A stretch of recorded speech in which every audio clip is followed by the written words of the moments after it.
주신 말씀을 제가 하나님 앞에 봉독해 올립니다.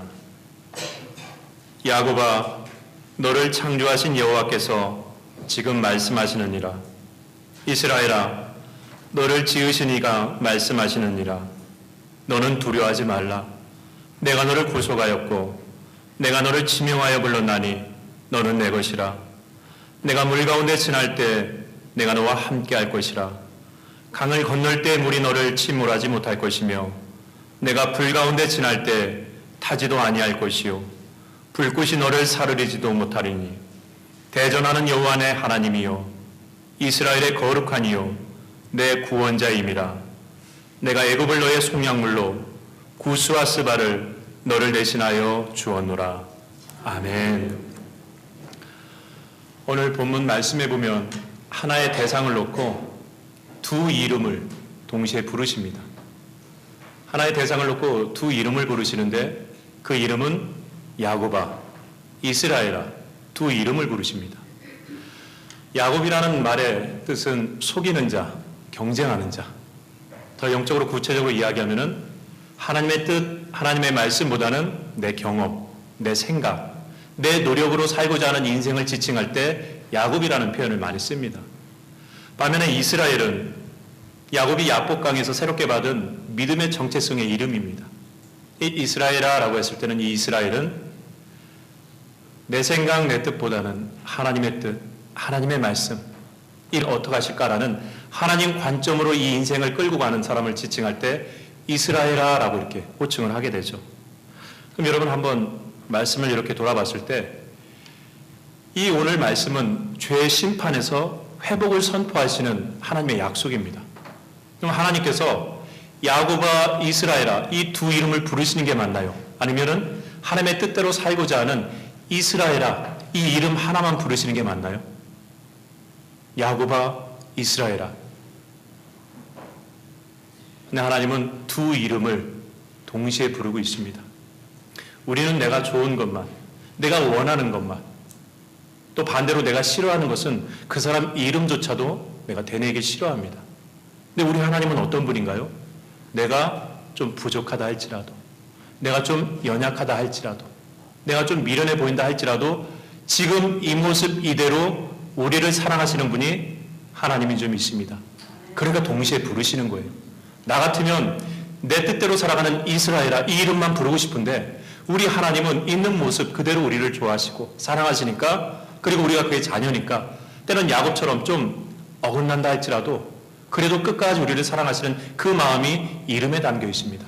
야곱아, 이스라엘아. 우리 하나님의 약속을 기억하면서 그 사랑을 되뇌이면서 1절 말씀을 다시 한번 같이 봉독하도록 하겠습니다. 우리 1절 다시 한번 같이 봉독합니다. 자, 시작. 야곱아, 너를 창조하신 여호와께서 지금 말씀하시느니라. 이스라엘아, 너를 지으시는 이가 말씀하시느니라. 너는 두려워하지 말고 내가 너를 구속하였고 내가 너를 지명하여 불렀나니 너는 내 것이라. 아멘.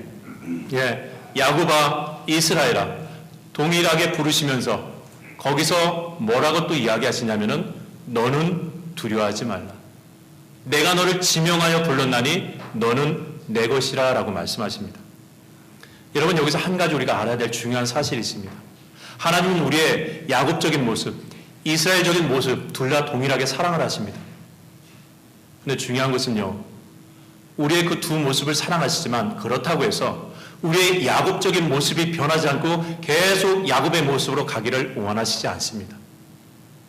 또 우리의 이스라엘 모습이 훼손되거나 변질되는 것을 원하지 않습니다. 동시에 부르시면서 그 사랑은 변하지 않지만 그러나 기대가 있어요.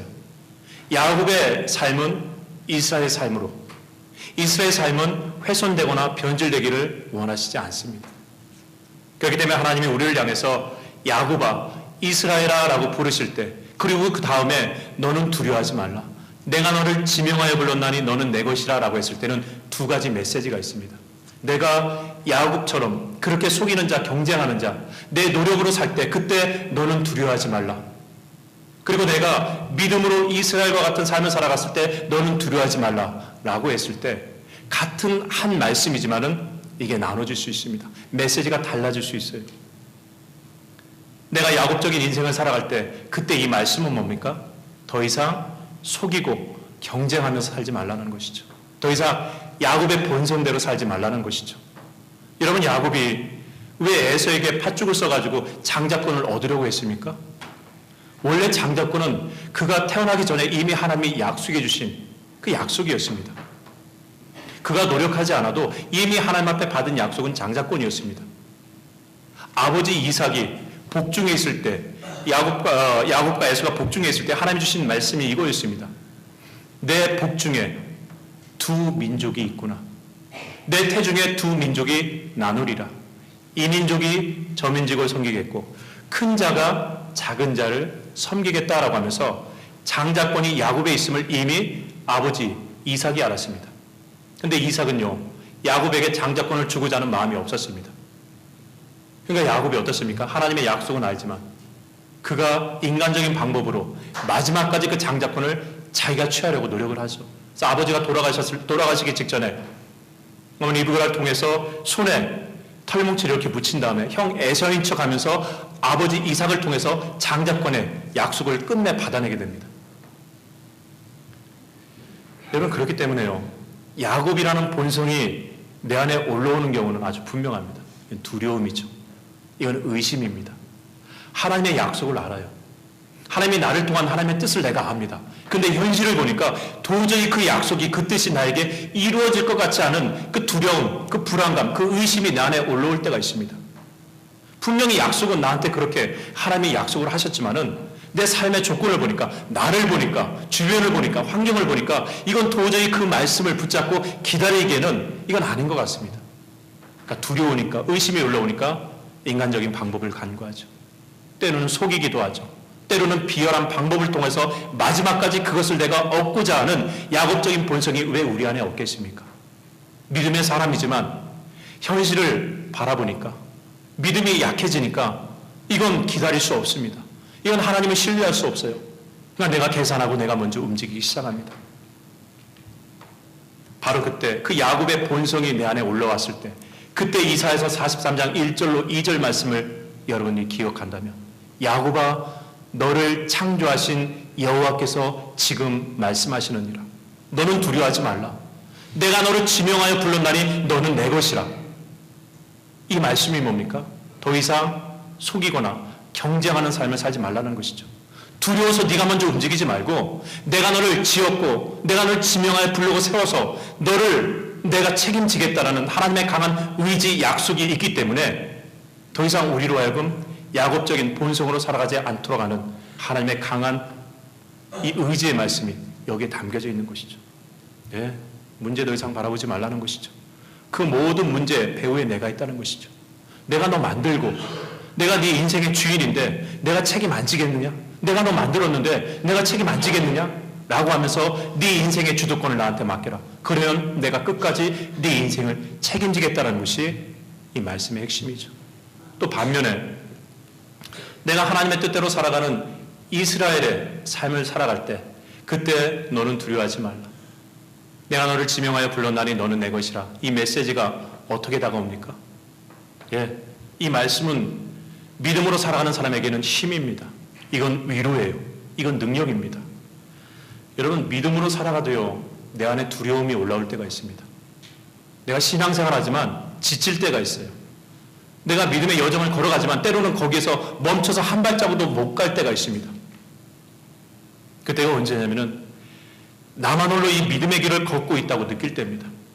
주변을 보니까 적당히 신앙생활해도, 아니 세상적인 방법을 강구해도 오히려 나보다 더 잘 사는 것 같고 잘 되는 것 같아요. 그럼 이 안에 왜 안타까움이 안 올라오겠습니까? 이렇게까지 나만 혼자 헌신하고 이렇게까지 나만 하나님 앞에 봉사하면서 이렇게 살아갈 필요가 뭐가 있느냐고 하면서 내 안에 나도 모르게 이 믿음을 잠시 내려놓고자 하는 그 말할 수 없는 의심과 두려움이 올라올 때가 있습니다. 마치 엘리야가, 믿음의 고장 엘리야가 온전히 하나님을 섬겼지만, 그러나 어떻게 됩니까? 이세벨이 죽이려고 하고 오히려 사단이 그의 앞길을 계속해서 막으려고 했을 때 엘리야가 탈진해 버립니다. 로뎀나무 아래에서 하나님 앞에 절규하죠. 만군의 여호와 하나님이요, 내가 여호와께 열심히 특심이오나 그러나 오직 나만 남았거늘. 이제 넉넉하오니 내 생명을 거두소서. 믿음의 사람이 얼마나 힘들었으면 거기에서 생명 거둬달라고, 그것도 엘리야가 그렇게 이야기를 합니다. 아무리 열심히, 아무리 믿음 가운데 이 길을 걸으려고 했지만은 현실은 그대로고, 그리고 주변을 바라보니까 나만 그렇게 믿음으로 고군분투하고 있습니다. 믿음의 외로움이죠. 오직 나만 남았거늘.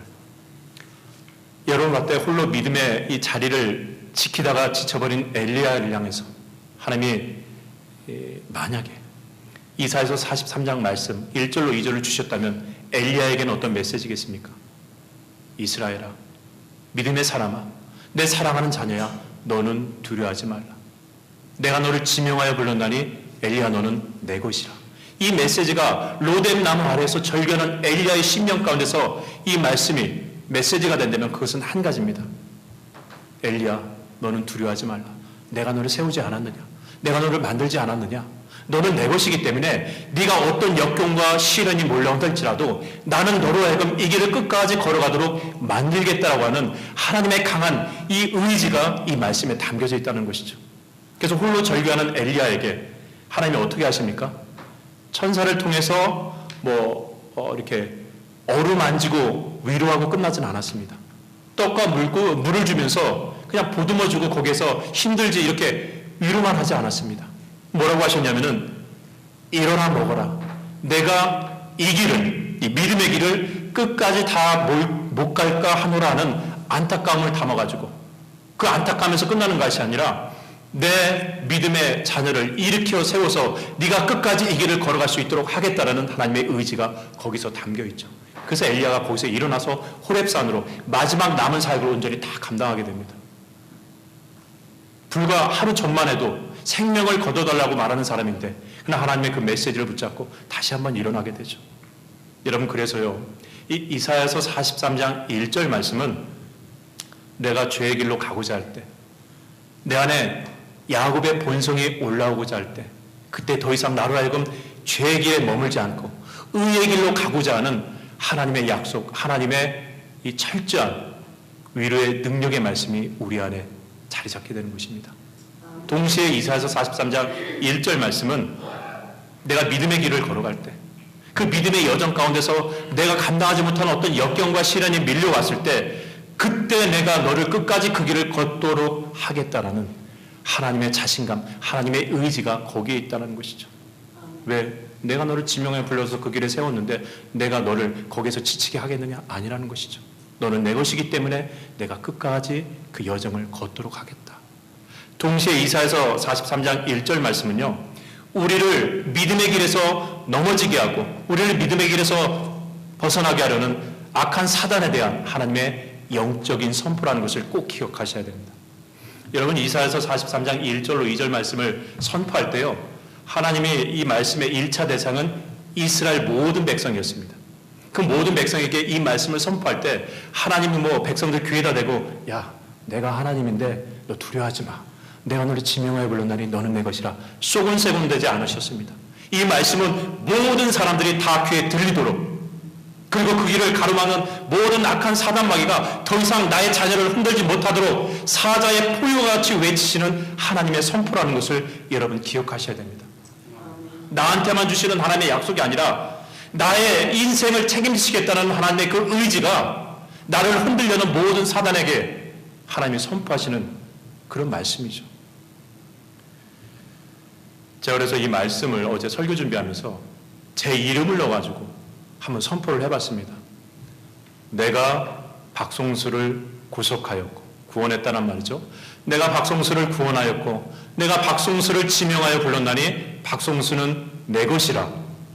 한번 이렇게 선포하니까 마음속에 작은 힘이 이렇게 올라와요. 그래서 한 번 더 해봤습니다. 내가 박송수를 구속하였고 내가 박송수를 지명하여 불렀나니 박송수는 내 것이라. 기쁨이 올라옵니다. 말할 수 없는 위로가 올라와요. 그래서 제가 한 번 더 해봤습니다. 내가 박송수를 구속하였고 내가 박송수를 지명하여 불렀나니 박송수는 내 것이라. 여러분, 선포할 때마다, 되뇌일 때마다 이 안에 주님이 주시는 기쁨과 힘이 넘쳐 흐르는 것을 제가 발견하게 되었습니다. 너무 기뻤어요.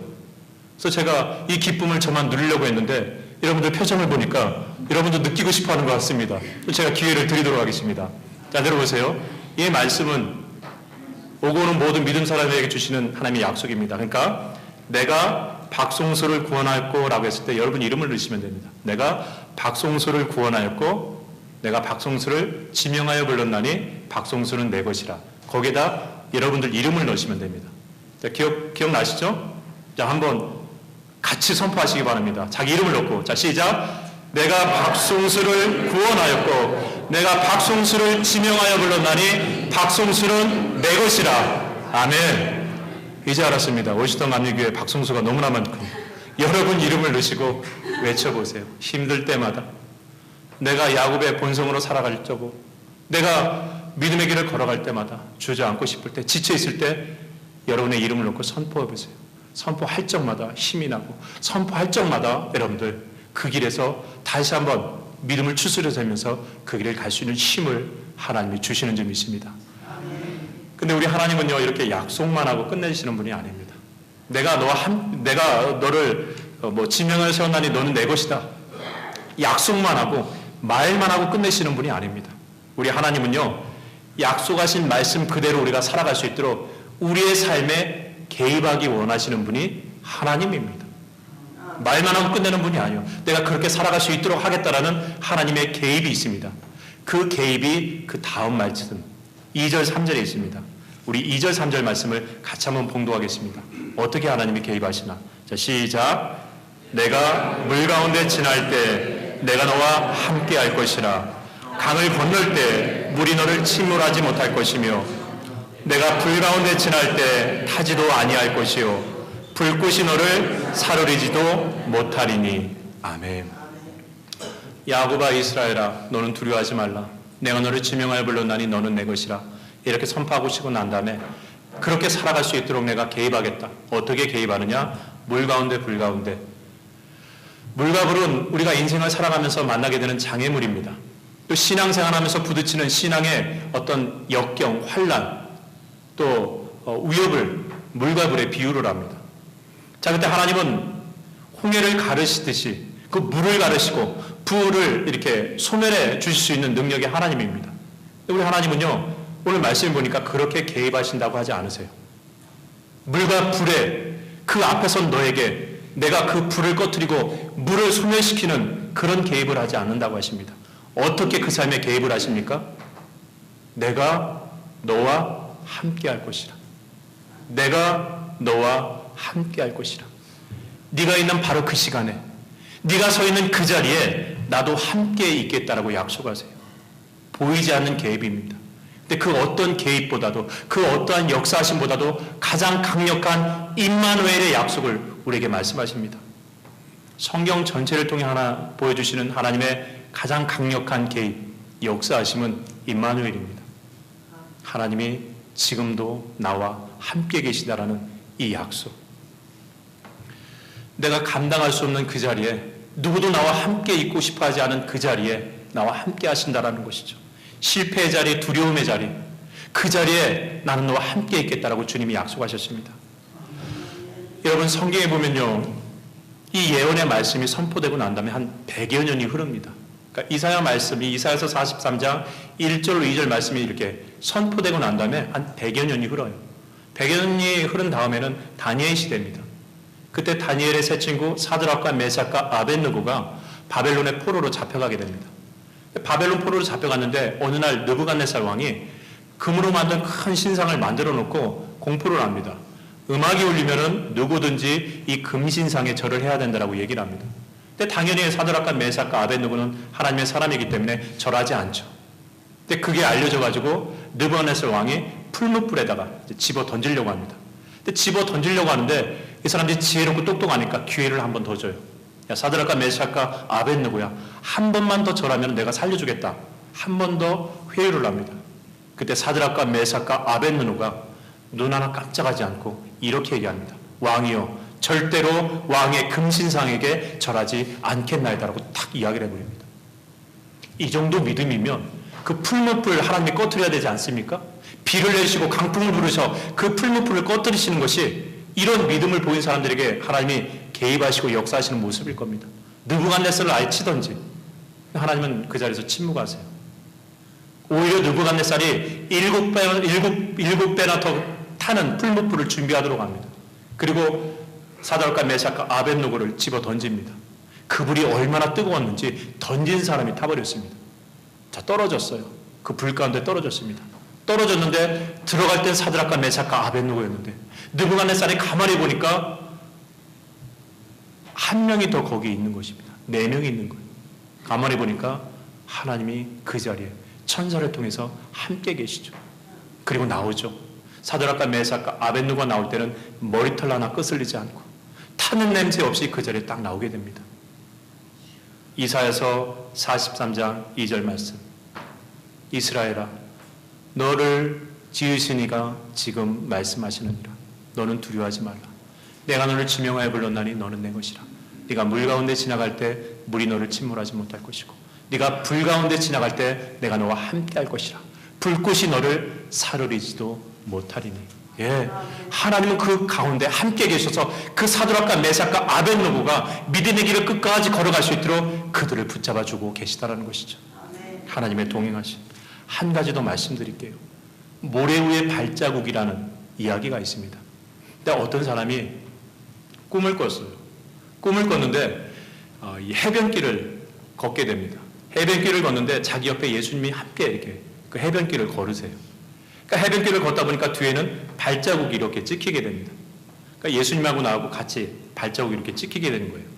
그러면서 저 하늘 위를 보니까 마치 영화의 한 장면처럼 지난날 내가 살았던 삶의 내용과 발자국이 이렇게 찍혀져 있습니다. 처음에 가만히 보니까 처음에는 자기 발자국 하나만 저 이렇게 찍혀져 있습니다. 왜? 그 인생을 나 혼자 걸었으니까. 그래서 발자국 하나가 이렇게 찍혀지다가 어느 순간 보니까 이제 발자국이 2개가 찍혀집니다. 그때는 언제였냐면은 이제 예수 그리스도를 주로 영접하여서 예수님과 함께 동행했을 때 발자국이 자기 발자국뿐만 아니라 2 쌍이 이렇게 찍혀져 있습니다. 이제 그러다가 이제 2 쌍이 이렇게 가다가 보니까 다시 발자국이 하나만 보이는 것입니다.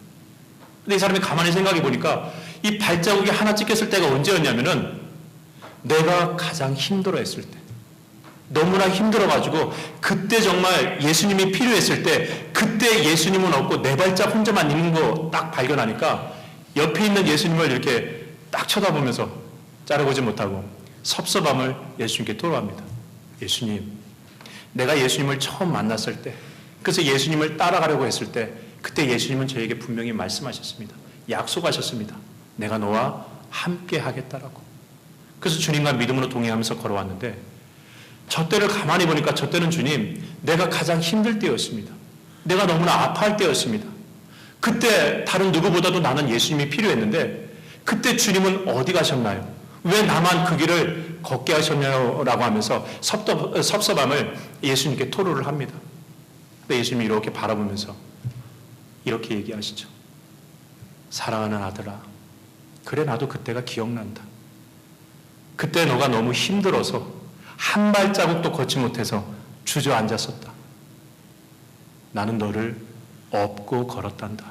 그래서 발자국이 하나밖에 없었던 거란다.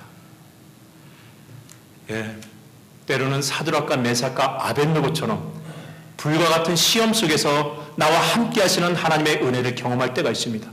그런데요, 그런 때뿐만 아니라 모래 위의 발자국처럼 너무나 힘드니까 그때 내 옆에 주님이 계셨던 것조차도 잊어버리고 지나갈 때도 있다는 것이죠. 중요한 건 이겁니다.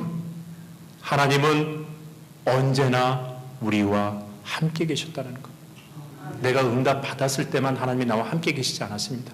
문제 해결됐다고 해서 내 옆에 그때만 주님이 계신 것이 아니라 문제가 그대로고, 아니 문제가 더 힘들게 나한테 다가온다 할지라도 그때 여러분 옆에 누가 계셨느냐?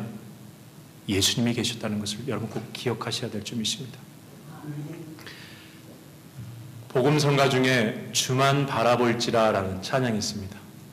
오늘 설교의 결론을 이사야서 43장 1절로 3절을 주만 바라볼지라는 찬양과 함께 결론을 내려고 합니다. 이 주만 바라볼지라는 찬양을 여러분들 우리가 많이 좀 알고 같이 찬양을 했습니다. 하나님의 사랑을 사모하는 자, 하나님의 평안을 바라보는 자라고 하면서 우리가 찬양을 드렸죠. 근데 우리만 찬양한 것이 아니라 많은 사람들이 이 찬양을 부르면서 이 찬양이 뭔가 예사롭지 않은 것을 어떤 사람이 느끼게 됩니다. 왜 그러냐면은 이 찬양이 그냥 만든 것인데, 그냥 만든 것이 아닌데 누가 만들었는지를 모르는 거예요. 근데 이 찬양을 우리가 고백하다 보면은 이 찬양이 그냥 전문 작사 작곡가가 만든 것이 아니라 어떤 신앙의 간증이 담겨 있는 찬양이라는 것을 그 사람도 느꼈던 것 같습니다. 그래서 이 찬양이 누가 어떻게 만들었는지 궁금해가지고 이제 찾기 시작합니다. 그러다가 우연치 않게 이 찬양이 어떻게 만들어진지를 알게 됩니다. 박성호라는 사람이 만든 찬양인 것을 알게 되죠. 이 박성호라는 사람이 집이 가난했습니다. 저보다 한 10살 정도 많은 분인데 집이 가난했어요. 어렸을 때. 그러니까 아버지가 어릴 때부터 이렇게 질병으로 누워 계시니까 자기가 거의 뭐 가장으로서 이렇게 생활을 하게 됐죠. 어렸을 때 먹을 거 없으니까 교회 돌아다니면서 이제 먹을 거를 구걸할 정도로 힘들게 살았습니다. 그러다가 이제 대학교에 들어가서 등록금을 이제 마련하게 되는데, 등록금은 아시겠지만 파트타임으로 이렇게 등록금을 온전히 충당할 수 없습니다. 그래서 이 사람이 이제 막노동을 하게 됩니다. 저도 등록금을 마련하기 위해서 막노동을 했는데 제가 알았어요. 왜 그것을 노동이라고 하지 않고 막노동이라고 하는지 그때 이해가 됐습니다. 정말 막노동이에요. 그렇게 힘들게 일을 하게 됩니다.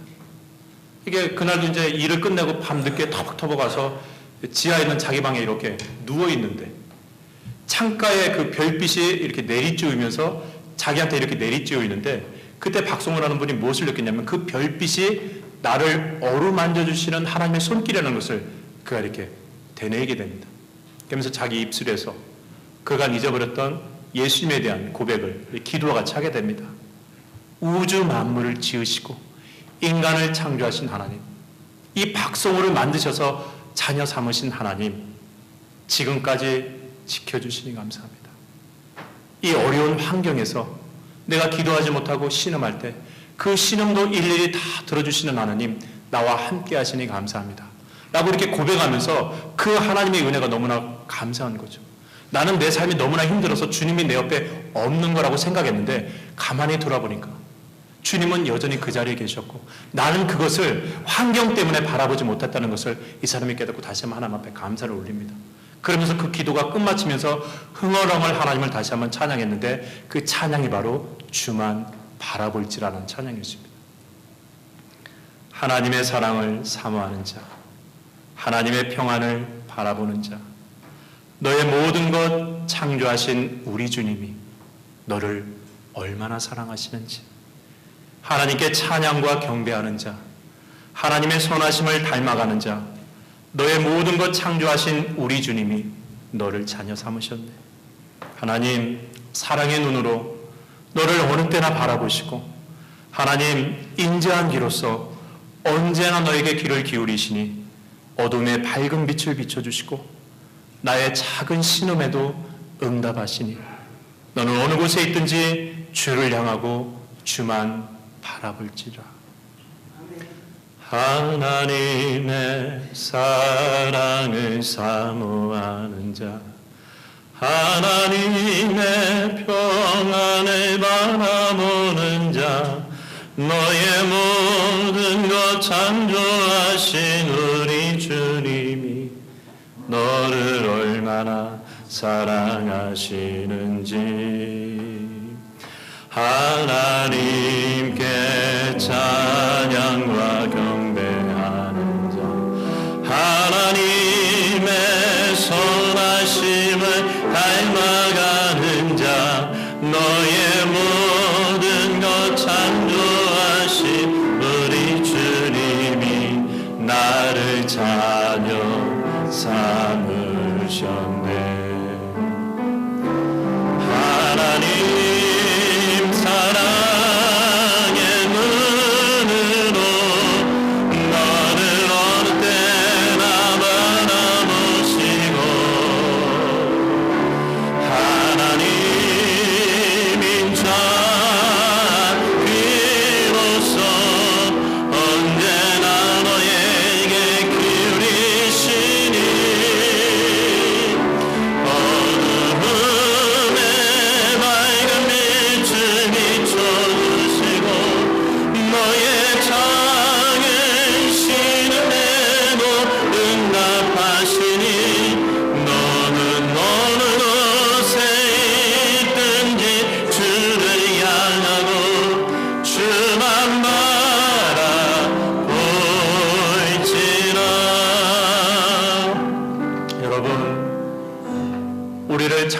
만드신 하나님이 우리가 죄의 길에서 쓰러지지 않도록, 죄의 길에 더 이상 방치되지 않도록 예수 그리스도의 십자가에 달려 죽으심으로 인하여서 우리를 자녀 삼아 주셨습니다. 그리고 우리를 어느 때나 바라보신다고 했습니다. 우리의 좋은 모습만 바라보시는 것이 아니라 우리가 좀 연약하더라도, 우리가 좀 미련해 보인다 할지라도 그때 우리를 어느 때나 항상 동일한 눈으로, 그 사랑의 눈으로 바라보시고, 또 우리가 무엇인가 얘기했을 때 항상 우리의 그 말에 귀를 기울여 주시는 분. 근데 우리가 그런 하나님 앞에 더 믿음으로 살아야 되는데 어떤 때는 삶이 너무나 힘들어서, 영적으로 너무 지쳐 있어서 그 하나님 앞에 기도도 하지 못하고 그냥 한숨만 쉴 때가 있습니다. 그때 우리 하나님은요, 그 한숨을 기도와 같이 들으신다고 했습니다. 왜? 그 한숨에 담긴 우리의 마음을 아시니까.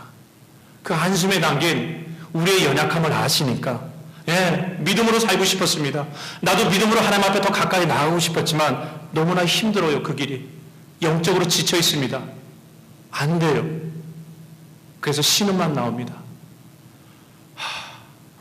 그때 그 신음도 기도와 같이 들어주시며 오늘 말씀을 통해 약속하십니다. 야곱아, 이스라엘아, 너는 두려워하지 말라. 내가 너를 구속하였고 내가 너를 지명하여 불렀나니 너는 내 것이라. 내가 책임지겠다. 네가 물 가운데 지나갈 때 내가 함께하겠다. 네가 불 가운데 지나갈 때 내가 함께하겠다. 그래서 너희 머리끝 하나 상하지 않게 내가 그 자리에 너와 함께하겠다. 사랑하는 아들아, 사랑하는 딸아. 이 하나님의 약속을 붙잡고 우리의 인생에 꽃이 피는 날에도, 때로는 강풍이 불어서 우리 인생에 꽃이 지는 날에도 이 하나님이 우리와 함께 하시겠다는 이 약속을 붙잡고 믿음으로 여러분에게 맡겨주신 이 길을 기쁨으로 당당하게 걸어갈 수 있기를 주의 이름으로 간절히 축원합니다. 기도하겠습니다.